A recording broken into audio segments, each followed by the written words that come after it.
अस्सलाम वालेकुम, मैं हूं दाशमी। आप मुझे मेरे फेसबुक और यूट्यूब चैनल के ऊपर देख रहे हैं। मुल्कों के ऊपर सैंक्शंस लगते हैं। पाकिस्तान के ऊपर लास्ट टाइम यूएस सैंक्शन की बात हुई थी जी, जब आपके मुल्क में लेट इब्राहिम रईसी ईरानियन प्रेसिडेंट ने दौरा किया था। लेकिन इंडिविजुअल एक बंदे के ऊपर सैंक्शन लगना ये कितना कॉमन है? आपने आज तक न्यूज़ में और अपने आसपास इस खबर को जो है कितनी दफ़ा सुना होगा।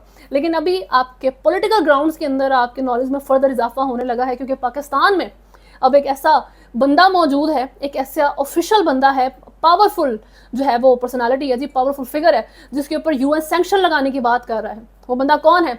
वो है जी आपके chief of army staff general Asim Munir. ये आइडिया कॉइन किया गया है जी। रो खन्ना कांग्रेसमैन है, इंडियन अमेरिकन बंदे हैं जी, और अपेरेंटली अलेजेडली अमेरिका की पाकिस्तानी कम्युनिटी के काफ़ी क्लोज के बंदे हैं, उनके फ्रेंड हैं, उनकी बातचीत सुनते हैं। और यूएसए में, यूके में और इन सारी जगहों पे इंडियन पाकिस्तानी हमारे इस रीजन की तरह नहीं रहते, कि वहाँ जाके जो है एक दूसरे की सुन भी लेते हैं। और ख़ास तौर पे जब आप कांग्रेस का हिस्सा हैं तो ये मैटर नहीं करता कि कौन किस कम्युनिटी का है। एक जो है एक कॉमन ग्राउंड बीच में आ जाता है लैंग्वेज का या रीजन का। तो उस वजह से जी ये रो खन्ना साहब पाकिस्तानी कम्युनिटी के काफ़ी करीब हैं, उनकी बातचीत सुनते हैं, और उन्होंने एक पैगाम जारी किया है, एक आइडिया कॉइन किया है, एक सजेशन कॉइन की है यूएस गवर्नमेंट की तरफ से। जो है वो चाहते हैं कि इस तरह का कोई एक्शन लिया जाए। ये एक वीडियो मौजूद है जो उनके इस वक्त उनके सोशल मीडिया प्लेटफॉर्म्स के ऊपर है, जो उनके यूट्यूब चैनल के ऊपर शेयर की गई है, जिसमें वो कह रहे हैं कि जी पाकिस्तान के मिलिट्री रूलर का लफ्ज़ इस्तेमाल किया है उन्होंने।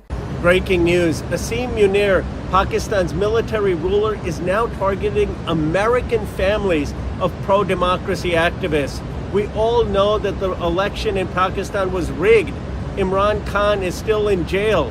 The United States needs to sanction Asim Munir and any military leaders in Pakistan who are targeting.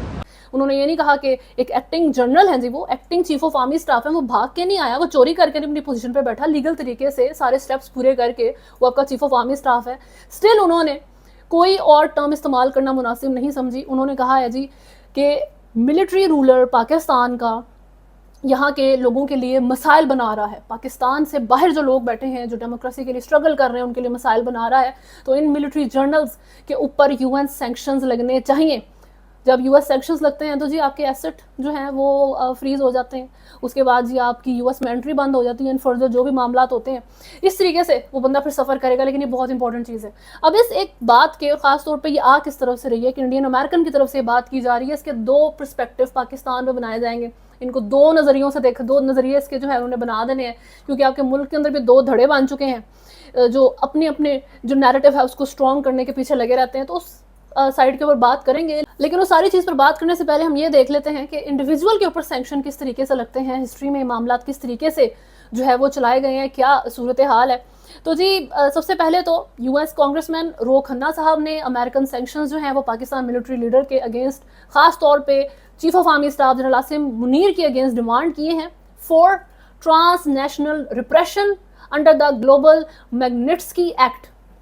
ठीक है जी, ये ट्रांसनेशनल रिप्रेशन कर रहे हैं। दूसरे मुल्क में बैठे हुए जो लोग हैं उनको भी इन्होंने रिप्रेशन करना शुरू कर दिया। उनको ये जो है वो पकड़ रहे हैं, उन्हें डरा रहे हैं और उनके अगेंस्ट ये कार्रवाइयाँ कर रहे हैं। ये उनका बेसिकली रो खन्ना साहब का, कांग्रेसमैन है, उनका ये मतलब है। और किस तरीके से ये सारा काम होगा उसके ऊपर बात कर लेते हैं। वो है जी ग्लोबल मैग्निट्स्की एक्ट 2016। ये है क्या, इसकी एक क्विक जो बैकग्राउंड है। सबसे पहले तो ये एक रशियन टैक्स लॉयर का नाम है, जिसका नाम था जी सर्जी मैग्निट्स्की, जिसने 230 मिलियन डॉलर के फ्रॉड की जो है इन्वेस्टिगेशन शुरू की थी, जिसमें रशियन टैक्स ऑफिशियल्स जो थे वो खुद इन्वॉल्व थे। और उन्होंने जो था, बस करप्शन है जी इन मुल्कों की, तो उन्होंने उल्टा इसी के ऊपर ये सारी चीज़ें रिवर्स करके इसको जेल में फेंक दिया था। ये बंदा जेल में सख्त बीमार हो जाता है, लेकिन इसका कोई इलाज नहीं करवाया गया, इसको कोई मेडिकल ट्रीटमेंट्स नहीं मिलते। Eventually he was beaten to death. इसको मार मार के जो है इसका कत्ल कर दिया गया था। ये इस बंदे के साथ मामला हुए थे। अब ये चीज़ जो है बहुत हिट कर गई इंटरनेशनल न्यूज़ को, और ये सारा मामला जो है बड़ा जो है पावर पकड़ गया जिसके ऊपर जो है एक्शन लेना पड़ा। प्रोमिनेंट अमेरिकन बॉर्न बिजनेसमैन जिसने बहुत ज़्यादा जो है रशिया के साथ काम किया था सोवियत यूनियन के कोलैप्स के बाद, तो उसने एक जो है ना इस केस को ऑफिशियली पब्लिकली ओपन किया ग्लोबल लेवल के ऊपर। और उसके बाद जो है इस चीज़ को मेक श्योर किया गया कि जी वो जो लोग थे उनके अगेंस्ट सेंक्शन लगाए जाए जो इन्वॉल्व थे इस बंदे के मर्डर में, जिनके अगेंस्ट ये बंदा इन्वेस्टिगेशन कर रहा था। फिर उसके बाद जी NDA 2017 के अंडर मैग्निट्स्की एक्ट 2016 ये अप्लाई किया गया उन लोगों के ऊपर। NDDA क्या है जी? ये है जी national defence authorization act for fiscal year 2017। अच्छा, ये सारी तो एक बैकग्राउंड डिटेल्स हैं, इसको आप खुद भी जाके जो है विकिपीडिया के ऊपर पढ़ सकते हैं। बात यह है कि पाकिस्तान के ऊपर इस सारी चीज़ का असर क्या होने वाला है। सबसे पहले तो पाकिस्तान में आज तक मैग्निट्स्की एक्ट नहीं चला, किसी के ऊपर नहीं लगाया गया। 2023 की अगर आप जो है सारी चीज़ की डिटेल निकालें तो उसमें अफ़गानिस्तान से जो हैं कुछ लोग मौजूद हैं। फरीदुद्दीन महमूद साहब हैं जिन्होंने ह्यूमन राइट अब्यूज़ की वजह से इनके ऊपर जो है वो US सेंक्शन लगा था। वुमेन को पढ़ने नहीं दे रहे, लड़कियों को जो है इन्होंने बाउंड कर दिया है, जेंडर बाइसनेस दिखाई जा रही है। तो ये सारी चीज़ें हैं। खालिद हनीफ ये भी अफगानी हैं। उसके बाद कुछ कंपनीज़ हैं जो UAE की भी कंपनी है, इसके अंदर बुल्गारिया की कंपनी है। तो इस तरीके से 2023 की मैग्निट्स्की एक्ट में ये लोग आए थे। 2024 के एक्ट में कौन कौन आने वाला है? सजेशन तो एक आ गई है रो खन्ना साहब की तरफ से कि आप पाकिस्तान के मिलिट्री जर्नल्स, खास तौर पे chief of army staff general Asim Munir के ऊपर मैग्निट्स्की एक्ट लगाएं। अब इसमें जी दो पर्सपेक्टिव बनते हैं। सबसे पहला पर्सपेक्टिव, दो धड़े हैं, अपने अपने नैरेटिव को स्ट्रॉन्ग करने के लिए इस्तेमाल करेंगे कि सिंस ये एक इंडियन अमेरिकन बंदा बात कर रहा है और इंडिया एक अब वहाँ पर इलेक्शंस भी हो गए हैं, कश्मीर में जिस तरीके से मामला चले हैं। उसके बाद अब ऋषि सोनक जो हैं उनको देख लें, उनका मुस्लिम्स के अगेंस्ट लेकर जो सारा स्टांस रहा है जब वो प्राइम मिनिस्टर रहे हैं UK के, और इवेंचुअली जो मिडिल ईस्ट को लेके उनका जो स्टांस रहा है, और हालात ये हो गए थे कि उनको अपनी जो है वो गवर्नमेंट डिसॉल्व करनी पड़ती है, अपनी पोजीशन उन्होंने जो है वो छोड़ दी और नए इलेक्शंस होंगे और वो हारे भी हैं, तो बहुत एक वीक हो गई उनकी पोजीशन। लेकिन बात मैं ये कह रही हूँ कि जो एक बैकग्राउंड में उनकी इंडियन एथनिसिटी थी वो हमेशा बेस बनी है उनके खुद के मामला को लेकर भी, और जो लोग उनको जिस नज़रिए से देखते थे उसमें भी वो कभी भी एक प्रॉपर ब्रिटिशर के तौर पे फ्रंट पर नहीं देखे गए, बल्कि एक इंडियन उनकी जो एथनिसिटी थी उसको ज़रूर मद्देनज़र लोगों ने रखा है जब उनको क्रिटिसाइज़ किया है। तो अभी जब आप इन रो खन्ना साहब को देखते हैं, ठीक है कि जब आप एक ओथ लेते हैं, आप कांग्रेसमैन हैं, तो उस सारी चीज़ के अंदर यानी कि जब आप एक ऑफिशियल ड्यूटी के ऊपर मौजूद हैं, गवर्नमेंट का हिस्सा हैं, तो आप अमेरिकन पहले हैं, ठीक है। वहाँ की इंडियन कम्युनिटी के लिए जो है वो भी उनकी आवाज़ बनते हैं, बट स्टिल पाकिस्तान की कम्युनिटी के लिए आप किस तरीके से आवाज़ बनेंगे? क्या आप एक अच्छे काम के लिए उनकी आवाज़ बन सकते हैं, या आप ऐसी चीज़ में उनकी आवाज़ बनेंगे जिससे मुल्क के अंदर आप इंतशार फैला सकते हैं इतनी दूर बैठ के? तो इंडियन बंदा इस वक्त बेसिकली आपकी आर्मी के चीफ ऑफ आर्मी स्टाफ, आपके जनरल के अगेंस्ट, आपके उस बंदे के अगेंस्ट जो पूरे मुल्क की आर्मी और आपकी प्रोटेक्शन का जिम्मेदार है, उसके अगेंस्ट US सैंक्शंस की बात कर रहा है। तो ये चीज़ आप अच्छी साउंड नहीं करती है अगर आप सुने तो ये एक नैरेटिव बहुत अच्छे तरीके से बन सकता है और बड़ा स्ट्रॉन्ग नैरेटिव है। तो मैंने आपको पहले ही बता दिया इस तरीके का नैरेटिव बना सकते हैं। दूसरा नैरेटिव ये है, क्योंकि जो बात है, जितनी भी रो खन्ना साहब ने बात की है, तो उन्होंने फैक्ट्स के ऊपर बेस वो बात की, उन्होंने हवा में तीर नहीं चलाया। उनका ये कहना था कि ट्रांस नेशनल रिप्रेशन किया जा रहा है, यानी कि मिसालें मौजूद हैं। शहबाज गिल के भाई जो हैं वो कुछ पता नहीं है, अबडक्ट हो गए हैं, नहीं पता। अजहर माशवानी, हालांकि वो पाकिस्तान के अंदर है, लेकिन उनके दो भाई, पुलिस आके बता रही है कि हमें नहीं पता जी वो सर किधर है, ठीक है। वजाहत सईद खान, उनके ब्रदर इन लॉ वो अंडरग्राउंड मौजूद है। ये मामलात किए जा रहे हैं उन लोगों के साथ जो अमेरिका में बैठे हुए हैं, जिस बेस के ऊपर बेसिकली ये सारी बात की गई है कि जी वहाँ के बैठे लोगों की फैमिलीज़ को पाकिस्तान में तंग किया जा रहा है। इवन वहाँ पर जो अमेरिका में लोग हैं उनको वहाँ पर भी थ्रेट्स मौसूल हो रहे हैं इन रूलर्स के अंडर, इस मिलिट्री रूलर के अंदर ये लफ्ज़ उन्होंने इस्तेमाल किया है। तो ये फैक्ट है, ये खबरों के अंदर चीज़ मौजूद है ना। इस वक्त मैं अपनी तरफ से बात बना के आपको बता रही हूँ ना, ही ये रो खन्ना साहब ने जो है खुद से रात को ख्वाब देखा तो उन्होंने उठ के बता दिया नहीं भाई इस बंदे के अगेंस्ट सैंक्शन लगाने मुझे रात को ख्वाब आया था। ऐसा कुछ नहीं है। अब मामला कुछ इस तरीके से हैं कि पाकिस्तान का कोई इंडिविजुअल आज तक मैग्निट्स्की एक्ट के लिए जो है वो कंसिडर नहीं किया गया। बहुत करप्ट लोग भी नज़र आते हैं पाकिस्तान में। ह्यूमन राइट अब्यूज़ यहाँ पे आए दिन हो रहा है। अभी एनिमल अब्यूज़ की आप रिसेंट जो एक ऊँट के साथ एक जो है 8 months ओल्ड जो है वो कैमल था जिसके साथ जो वो सिंध में एक वडेरे ने किया है, आपको एग्जांपल देख लें कि एनिमल अब्यूज़ इस लेवल का करते हैं और ह्यूमन अब्यूज़ तो आप फिर सोच ही लें किस तरह का यहाँ पर हो रहा है। तो जी इस चीज़ में कभी पाकिस्तान कंसिडर स्टिल नहीं किया गया। ह्यूमन राइट अब्यूज़ और करप्शन ये दो चीज़ें हैं बेसिकली जो आपको इस रडार के ऊपर लेकर आती हैं, और जिस बंदे की वजह से ये सारा मामला, ये सारा एक्ट इंट्रोड्यूस हुआ था इन द फर्स्ट प्लेस, जो कि रशियन टैक्स लॉयर था सर्जी मैग्निट्स्की, उसके साथ ये दोनों चीज़ें हुई थी। वो लोग करप्शन भी कर रहे थे और उन्होंने ह्यूमन राइट्स भी अब्यूज़ किए इस बंदे के, और भी पता नहीं कितने लोगों के किए होंगे। इस बंदे को ना मेडिकल ट्रीटमेंट दिया जेल के अंदर, और अल्टीमेटली एक बहुत बुरे तरीके से उसका जेल के अंदर ही कत्ल कर दिया गया, और उसको फिर जी यूएन सैंक्शंस का उन लोगों को सामना करना पड़ा। तो Russia, China, Myanmar, Saudi Arabia, Cambodia, Turkey, Congo, Iran, Libya और बहुत से ममालिक, उनके ऊपर आज तक 2016 से अब तक ये अप्लाई हो चुका है। पाकिस्तान, क्या 2024 आपका साल है? क्योंकि वर्ल्ड कप में तो आप गए नहीं, हो सकता है आप मैग्निट्स्की एक्ट के अंदर चले जाएं, लेकिन अभी ये जनरल आसिम मुनीर के अगेंस्ट है। ये एक इम्पॉर्टेंट पोजीशन है। पाकिस्तान एक जियोग्राफिकली बहुत टेंस एरिए पर लोकेटेड है। आपके साथ एक बॉर्डर अफगानिस्तान का लगता है, जो कि एक बहुत हॉट बॉर्डर है। वॉर के दौरान तो यहाँ पर कभी भी सुकून जो है नहीं हुआ था, और अभी भी आपको यहाँ कॉन्स्टेंटली टीटीपी की वजह से अपने कान, अपनी गन्स जो है वो एक्टिव रखनी पड़ती हैं। इंडिया का बॉर्डर वो कभी रेस्ट पर नहीं आता। उसके बाद ये ईरान का बॉर्डर है जो कि सेमी हॉट कंडीशन पर रहता है। तो आप बेसिकली किसी एक साइड से भी सुकून में नहीं है, चाइना के अलावा अभी तक। होपफुली जी वो ठंडा ही रहे मेहरबानी के साथ अल्लाह की। लेकिन इंपॉर्टेंट चीज़ यहाँ पर क्या है?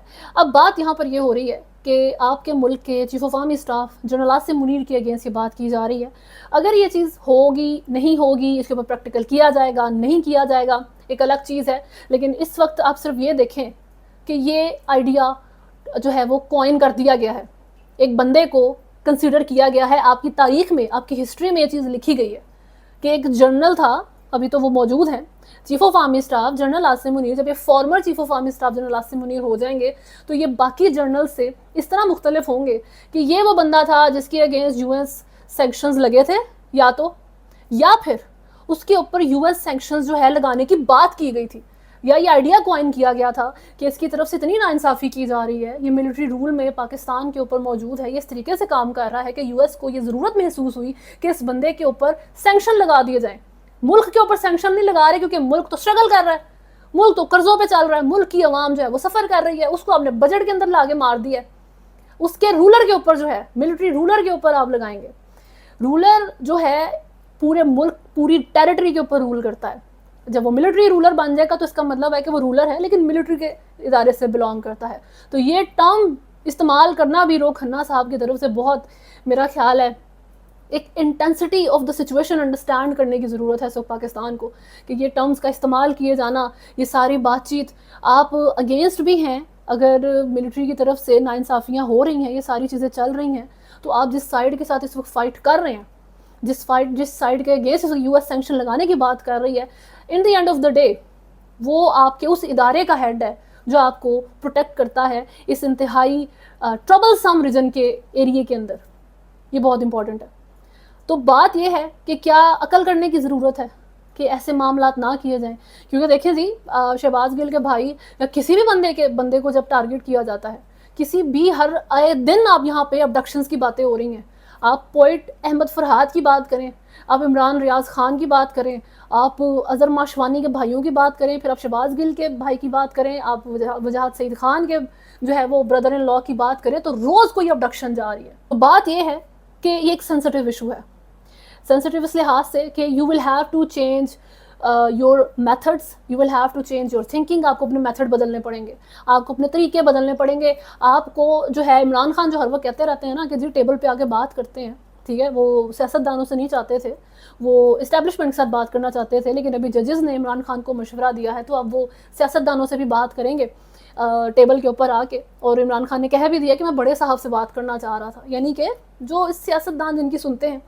तो इस वक्त दोनों साइड्स को टेबल पे बैठने की ज़रूरत है। इस्टेब्लिशमेंट बात नहीं करना चाहती, मिलिट्री इमरान खान से बात नहीं करना चाहती, बट लेट्स बी ऑनेस्ट, आज तक मैग्निट्स्की एक्ट की बात किसी भी रूलर के अगेंस्ट, पाकिस्तान के सिविलियन और मिलिट्री दोनों में से किसी भी रूलर के अगेंस्ट ये बात आज तक इसलिए नहीं की गई क्योंकि आज तक इमरान खान की तरह का कोई बंदा नहीं आया। अब ये इसलिए नहीं है कि वो अच्छा बंदा है बहुत या बहुत बुरा बंदा, नहीं, वो इसलिए है कि वो अपने जिस स्टांस के ऊपर बैठा हुआ है वो सही स्टांस है या गलत स्टांस है, वो उससे हट नहीं रहा, वो आपसे भी उतनी अकाउंटेबिलिटी चाहता है जितनी अकाउंटेबिलिटी आप उससे डिमांड कर रहे हैं। इस वजह से अल्टीमेटली अब यूएस की तरफ से आपके ऊपर सैंक्शन लगाने की बात हो रही है। ये एक फेलियर है। आप कहें जी वो कांग्रेसमैन पागल हो गया, उसका दिमाग ख़राब हो गया, जो आपके दिल में आता है आप कहें, और वो चीज़ एप्लीकेबल ना भी हो, इस टर्म का, इस चीज़ का सिर्फ कॉइन हो जाना ही बहुत बड़ी बात है। Indian American congressman Rohit Khanna साहब की तरफ से 2 नैरेटिव इस्तेमाल होंगे। अब दोनों नैरेटिव इग्नोर करेंगे जी, इंडियन बंदा बोल रहा हो तो है ही पाकिस्तान का दुश्मन, चाहे वो अमेरिकन नेशनल है साथ, ठीक। अब ये बात भी इग्नोर कर दें कि देखें जी कांग्रेसमैन यूएस का वो बात कर रहा है कि आप पाकिस्तान के चीफ ऑफ आर्मी स्टाफ के ऊपर यूएस सैंक्शंस लगाएं। अब ये दोनों नैरेटिव ड्रॉप कर दें, आप सिर्फ इसके ऊपर फोकस करें कि आप एक मुल्क हैं, उसकी एक आर्मी है जिसकी आपको सख्त ज़रूरत है, क्योंकि आपका रीजन ही इस तरह का है। आपको हर बॉर्डर से जो है ख़तरा मौजूद है और वहाँ की आर्मी प्रोटेक्ट करती है उन बॉर्डर्स को, और उस आर्मी का जो हेड है उसकी पॉलिसीज़ कुछ इस तरीके से चली हैं कि उसके ऊपर यूएस सैंक्शंस की बात हो रही है। आपका पूरा मुल्क अंडर थ्रेट जाता है इन सारी चीज़ों से। तो बात आखिर में यही आती है कि we all have to change our ways. हमें अपने 76 साल के रटे हुए जो मेथड्स हैं उनको छोड़ना पड़ेगा, नए तरीके अपनाने पड़ेंगे, नया दौर है। अभी तक के लिए न्यूज़ में इतना ही है। अगर आपने चैनल को फॉलो नहीं किया हुआ तो सब्सक्राइब करें, वीडियो को लाइक एंड शेयर जरूर करें। अल्लाह हाफ़िज़।